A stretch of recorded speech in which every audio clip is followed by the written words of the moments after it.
현대 생활의 특징 중 하나는 대부분의 사람들이 불필요한 걱정에 시달린다는 점이다. 일반 사람은 물론이고 진보하기 위해 특별히 노력하고 있는 사람들조차 이러한 악덕을 갖고 있다. 일반인의 아스트랄체를 보는 투시가의 마음은 슬프다. 인간, 보이는 면과 보이지 않는 면의 사파 23은 발전된 인간이 갖는 바람직한 아스트랄체 상을 보여준다. 그것은 멘탈체의 색깔의 반영으로서 이성이 명령하는 것만을 느끼도록 마음이 통제되어 있음을 나타내주고 있다. 그러나 현 진화 단계에서 그것이 너무 지나친 기대라면 사파 그림 10은 비교적 안정되었을 때의 일반적 아스트랄체를 대표하는 색깔을 보여주고 있다. 그 안에는 가능한 빨리 제거해야 할 바람직하지 못한 성질들을 나타내는 많은 색깔들이 있다. 그러나 그것은 위의 책, 인간, 보이는 면과 보이지 않는 면에서 다루어지고 있으며 지금 내가 말하고 싶은 것은 다른 측면이다. 이 사파는 일반적인 아스트랄체가 비교적 비활동적이기는 하지만 하나의 생물과 같음을 보여주고 있다. 문명의 해악 중 하나로 대부분 사람들의 아스트랄체가 거의 안정되어 있지 못함을 들 수 있다. 물론 아스트랄 진료가 언제나 진동 상태에 있음은 사실이다. 우리가 사파에서 보는 각 색깔은 다른 진동률을 나타내는 것이다. 그러나 그것에는 일정한 순서와 수준이 있어야 한다. 진화된 사람은 5의 진동률을 가진다. 그러나 보통 사람들은 적어도 9의 진동률을 갖고 있으며 거기다 많은 그늘들이 섞여 있다. 대부분의 서양 사람들은 사실 이보다 훨씬 더 나쁘다. 9 진동률의 동시적 바이브레이션이 이미 충분히 나쁜 상태임에도 불구하고 많은 사람들의 아스트랄체 속에서 50 또는 100개의 진동률을 어렵지 않게 관찰할 수 있다. 아스트랄체는 몇 개의 분명한 영역으로 나뉘어지고 각각은 정상적 비율로 진동하도록 되어 있다. 그러나 보통 사람들의 아스트랄체는 그 표면이 깨어지고 수많은 작은 소용돌이와 역류가 생겨 이 모든 것이 서로 미친 듯한 혼란 속에서 싸우고 있다. 이것들은 보통 사람들의 마음을 가득 채우고 있는 불필요한 감정들, 걱정들의 결과이다. 그들은 그러한 문제로 어려움을 겪고 있으며 고통받고 있다. 대체로 사람들은 두려움 속에서 살고 있다. 전체 인생이 사소한 감정들로 꽉 차 있을 뿐만 아니라 그러한 것들로 에너지가 낭비되고 있다. 좋든 나쁘든 정말로 큰 감정은 아스트랄체 전체를 휩쓴다. 그리고 그때는 전체가 하나의 진동률을 일으킨다. 그러나 작은 감정들은 상당한 시간 동안 존속하는 작은 소용돌이들, 즉 국부적 혼란의 센터들을 만든다. 한 번에 50가지로 진동하는 아스트랄체는 풍경을 망쳐놓는 얼룩이며 이웃에 폐를 끼치는 존재와 같다. 그것은 매우 추한 것일 뿐만 아니라 심각한 골칫거리가 아닐 수 없다. 그것은 마치 심각한 마비 상태로 근육이 제멋대로 경련을 일으키는 육체에 비유해 볼 수 있다. 좀 더 정확한 설명을 하기 위해서 우리는 그 마비가 전염성을 갖고 있는 마비라고 가정해야 하겠다.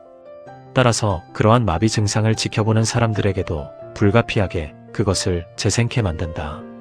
왜냐하면 이 무서운 파괴적 혼란은 그것에 접근하는 모든 민감한 사람들에게 아주 불쾌하고 해로운 영향을 미치기 때문이다.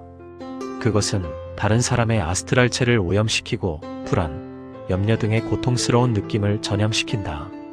그러한 해로운 영향의 작용을 볼 수 있는 능력을 갖고 있는 사람은 아직 소수에 불과하다. 대부분의 사람들은 그런 조악한 아스트랄체의 소유자를 만날 때 알 수 없는 불편함을 느낀다. 그러나 많은 경우 확실한 이유도 없이 왠지 모르게 심한 피곤함을 느끼게 된다. 즉각적으로 인식을 하든 못하든 해로운 영향을 받는 것은 틀림없다. 자신을 이러한 마비 상태로 방치하는 사람은 타인들에게 해를 끼치고 있을 뿐만 아니라 무엇보다 자신한테 가장 큰 피해를 주고 있는 것이다. 만성적인 아스트랄 혼란은 에테르체를 통하여 육체에까지 영향을 미쳐 온갖 종류의 신경성 질병을 야기하게 된다. 수많은 신경성 문제들은 쓸데없는 걱정과 근심의 직접적 결과이다.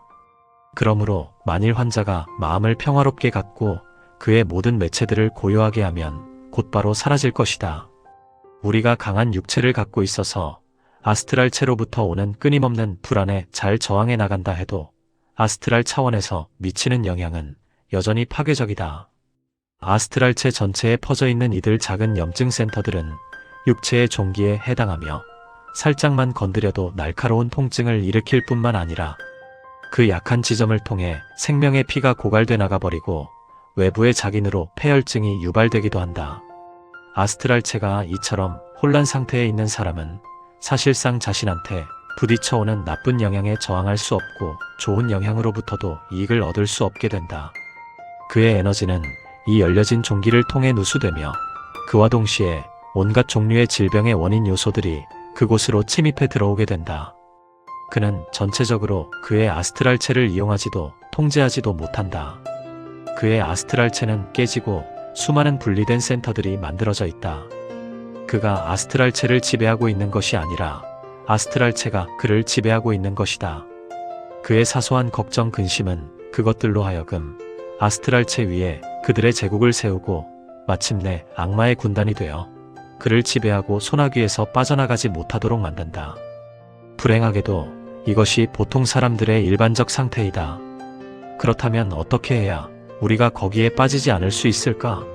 그리고 만일 이미 그러한 상태에 있다면 어떻게 거기에서 빠져나올 수 있을까? 이 두 가지 문제에 대한 해답은 하나이다. 즉 근심하지 않고 두려워하지 않고 괴로워하지 않는 법을 배우는 것이다. 우리는 자기 앞에 무시무시한 모습으로 나타나는 이 모든 사소한 개인적 문제들이 실은 아무것도 아니라고 생각함으로써 이성적으로 자신을 위무해야 할 것이고 다음 생, 아니 20년 후에 돌이켜보았을 때 그것들이 어떻게 보일지 곰곰이 생각해 보아야 할 것이다. 그리고 사람들에게 나타나는 모든 외부적인 것들은 그렇게 중요한 것이 아니며 대부분의 것은 전혀 중요치 않다는 지혜의 말씀을 가슴 깊이 새겨야 할 것이다. 우리가 행동하고 말하고 생각하는 것은 자기 자신에게는 매우 중요한 것이다. 왜냐하면 그것들이 우리의 미래를 형성하기 때문이다. 그러나 다른 사람이 행하고 말하고 생각하는 것은 우리에게 전혀 중요한 것이 아니다. 우리는 일상생활의 모든 사소한 문제거리들로부터 빠져나와 그것들에 마음쓰기를 거부해야 한다. 처음에는 약간의 결심이 필요할 것이다. 왜냐하면 만성화된 악습을 극복하는 데는 노력이 요구되기 때문이다. 우리는 마음이 계속해서 중얼거림을 보게 된다. 존스 부인이 나에 대해 험담했어. 아마 지금도 나를 험담하고 있을 거야. 아마 다른 사람도 그 말을 믿겠지? 그러면 어쩌지? 이런 식으로 끝없이 이어진다. 그러나 우리는 스스로 이렇게 대답해야 한다. 나는 존스 부인이 뭐라고 말하든 신경 쓰지 않겠어. 그 불쌍한 부인이 그렇게 나쁜 카르마를 짓다니 안 됐지 뭐. 그녀가 뭐라 하든 그것에 대해 생각하지 않겠어. 그런 어리석은 뒷공론에 대해 생각하며 낭비할 시간이 어딨어. 미래에 대한 나쁜 예감이 끝없이 마음속에서 치밀어올지도 모른다. 아마 내년에 자리를 잃을지 몰라. 그러면 어떻게 밥벌이를 하지? 어쩌면 파산할지도 몰라. 친구들이 나를 싫어하게 되면 어떡하지? 이런 생각이 들면 확고히 이렇게 되받아쳐야 한다. 아마도 그럴지 모르지. 하지만 그렇지 않을 수도 있는 거 아냐? 당장 닥치지도 않은 일을 가지고 미리 걱정하는 것은 쓸데없는 짓이야. 나는 미리 모든 일을 준비해 두겠어. 그리곤 그 문제에 대해 더 이상 신경 쓰지 않겠어. 걱정한다고 뭐가 되겠어? 또 다른 일반적인, 그러면서도 가장 심각한 결과를 초래하는 걱정의 형태는 누군가 뭐라고 말하거나 행동했다고 해서 그것에 대해 화를 내는 어리석음이다. 상식적으로 사람들은 이런 실수를 범하지 않는 경우가 많지만 그렇지 않은 사람들도 찾아볼 수 있다. 우리에게 필요한 것은 냉정하게 그 문제에 대해 생각하는 것이다. 그러면 다른 사람이 말하고 행동한 것이 우리에게 아무 중요한 일도 아니라는 사실을 알게 될 것이다.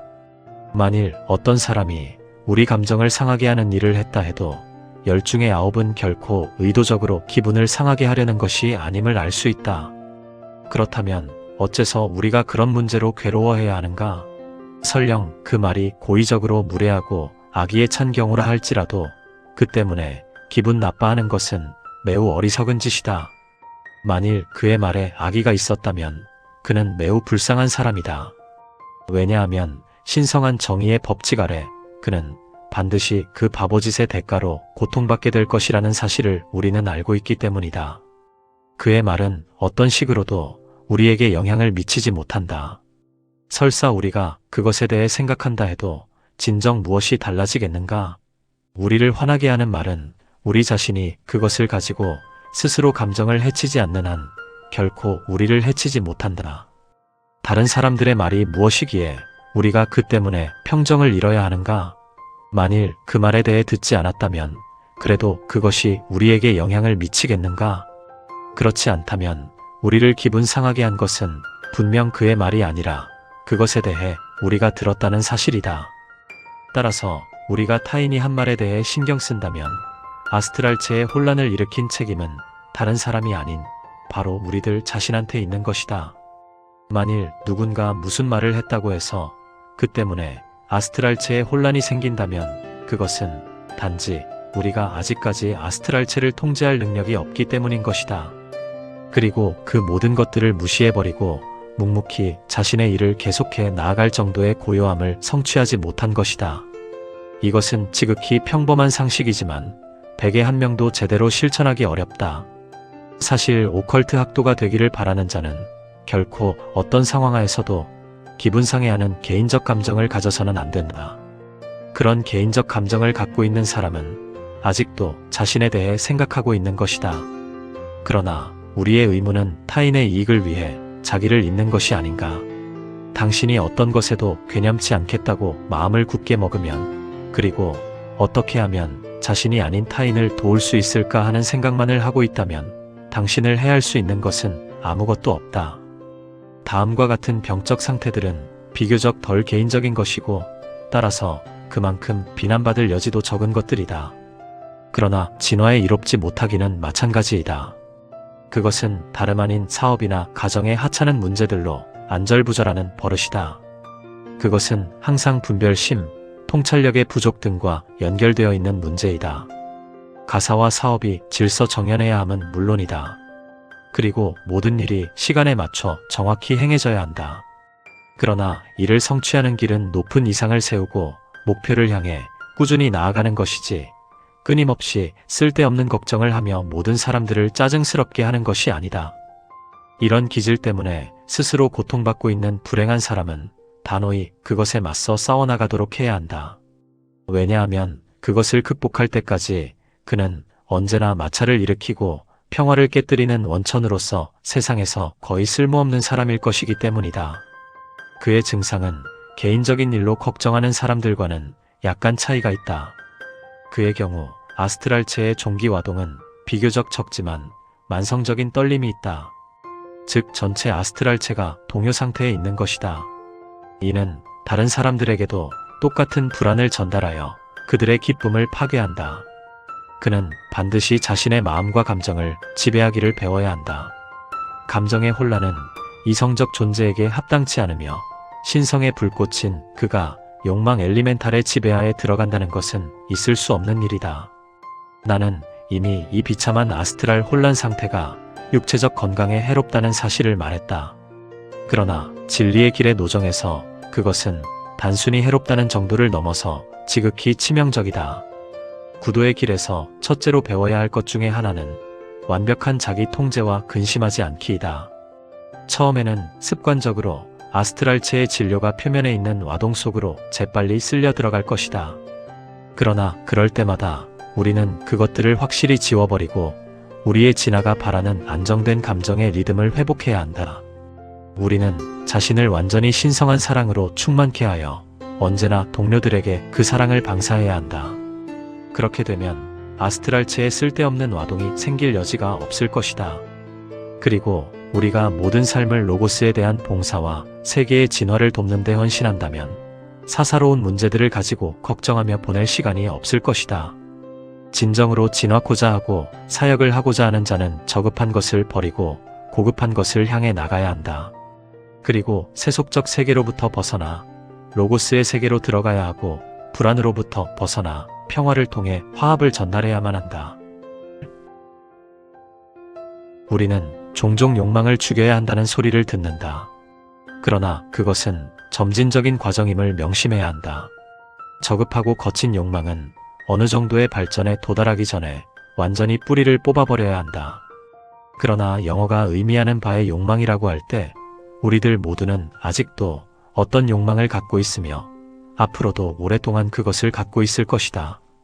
예를 들어서 우리는 마스터들에게 봉사코자 하고 그들의 제자가 되고자 하며 인류를 돕고자 하는 강한 바램을 갖고 있다.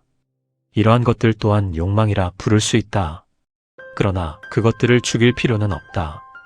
필요한 것은 저급한 욕망을 죽이고 고급한 것을 향해 상승하는 것이다. 우리는 욕망을 순화시켜 열정으로 변화시켜야 한다. 그러면 후에 그것은 또 다른 형태로 변화될 것이다. 예를 들어서 우리는 지금 진화하기를 바란다. 그러나 언젠가 우리에게는 그러한 바램마저 버려야 함을 알게 되는 때가 올 것이다. 왜냐하면 진화는 항상 우리에게 가능한 만큼의 속도로 진행돼 나가고 있음을 인식하게 되고 우리 자신 또한 그렇게 되기를 바랄 것이기 때문이다. 그러면 그 욕망은 결심으로 변형된다. 그 시점에서는 더 이상 어떤 것에 대한 회한이 없다. 그리고 최선을 다하면 그 대가로 최선의 것이 온다는 사실을 알게 된다. 어떤 사람들은 이런 것 또는 저런 것을 얻기를 간절히 소망한다. 그러나 당신은 당신의 에너지를 소망하고 바라는데 낭비하지 말라. 대신 그렇게 되도록 의지하라. 우리는 월영체, 즉 아스트랄체를 죽여야 한다는 말을 종종 듣는다.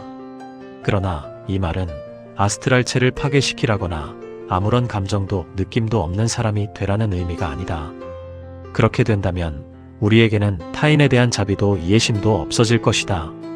그 말의 의미는 감정을 완전히 통제하여 자신의 의지대로 월영체를 죽일 수 있는 능력을 가져야 한다는 것이다. 순수함은 필요하다. 그러나 그것은 특정한 과오를 범하지 말아야 함을 의미하는 것일 뿐만 아니라 절대적으로 비이기적이 되어야 함을 의미하는 것이다. 예를 들어서 야망은 욕망의 보편적 형태이다. 그러나 그것 안에는 항상 자기에 대한 생각이 들어있다. 아데프트는 결코 야심적이지 않다.